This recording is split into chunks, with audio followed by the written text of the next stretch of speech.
From being a brand that was heavily associated with Drake to being a brand that can stand on its own 2 feet and be well respected within the fashion community. In this video, I'm going to be going over why OVO is a goated brand. Also, just a quick one, I made a Discord. If you do want to join it, where we talk about clothing, you give me video ideas, you send in memes for my videos, a lot of other stuff, just click the link down in the description and you can join. And yeah, let's get into this. OVO, which stands for October's Very Own, which is Drake's birthday. The brand was actually created in 2012 precisely on Drake's birthday. In the beginning years of OVO, Drake did actually promote the brand. However, after a couple of years, it would get to a point where Drake didn't really need to promote it like that, and the brand sort of, stood on its own 2 feet, opening its own stores, doing collaborations and many other things. And this is what I like about OVO, it doesn't really rely on Drake to actually sell products. You look at other people such as Travis Scott or even like Logan Paul, they rely on their brand, their actual, personality to sell the clothes. Whereas OVO, it sort of speaks for itself. Okay, cool. Let's talk about the OVO logo real quick because I've sort of fallen down a rabbit hole and I've discovered something that is a bit crazy about this logo. Okay, so the OVO logo is a very similar symbol that you see in Egyptian hieroglyphs. So it's said that birds are some sort of messengers between heaven and earth. And particularly the owl, apparently is linked to darkness, death, wisdom and witchcraft, which is very shaky. And also, which is even a bit more shaky, apparently the owl is also believed to represent women's souls. And apparently the owl is linked to some spiritual symbolism. Okay, and also it says owls are creatures of the night. They represent misfortune and spiritual darkness. Shaky. Some cultures believe that owls swoop down to earth to eat the souls of the dying. Their loud screeching cry and glassy-eyed stare are thought to be omens of death and disaster. What did he say? Omens of death and disaster. So yeah, I don't know what to take from that information because that is very, very shaky. Do you reckon Drake did that on purpose? Because I don't know, innit? Let me know down in the comments what you think about that. And yeah.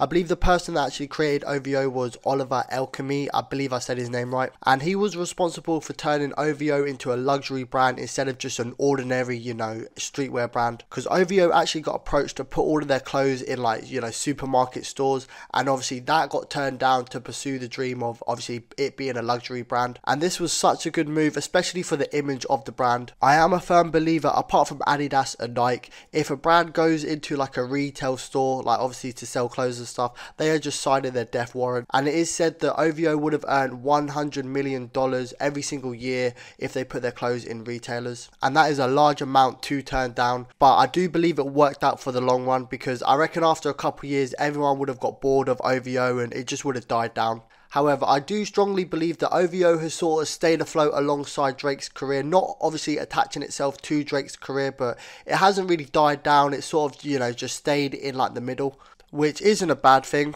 Another thing that I do like about OVO is it stays true to itself. What I mean by this is obviously OVO is a Canadian brand and they do a lot of collaborations with other Canadian brands. A big brand that I can think of off the top of my head is Canada Goose, and that is such a well-fitting collaboration. And also I do believe they did a collaboration with University of Toronto. And correct me if I'm wrong, but I do believe that is the first time that a brand has actually done a collaboration with University. Collaborations that OVO has also done are Barcelona, D Squared Jeans, I'm a big fan of that one.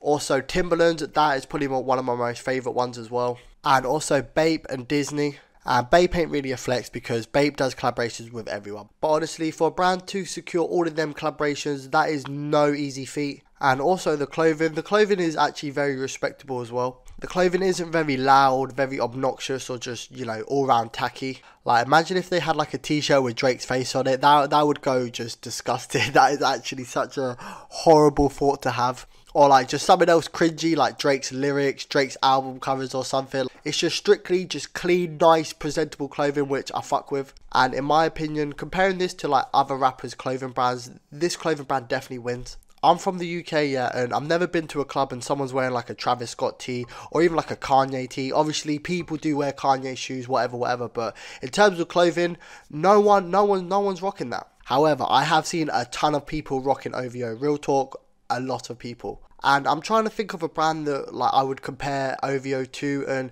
the only brands I can really think of are probably Stussy and maybe Palace. However, yeah, Palace and Stussy are probably, you know, 2 levels above OVO, but those are the only 2 brands I can really, you know, have to compare them to. But yeah, from being Drake's, you know, full on merchandise, you know, Drake promoting it, to, you know, it being an actual certified brand, standing on its own 2 feet, doing collaborations with whoever, you know, you have to praise it, because no other brand has sort of done this, like branched out from, you know, its artists and sort of, you know, stayed in its own lane. And yeah, that is the reason why OVO is a goated clothing brand.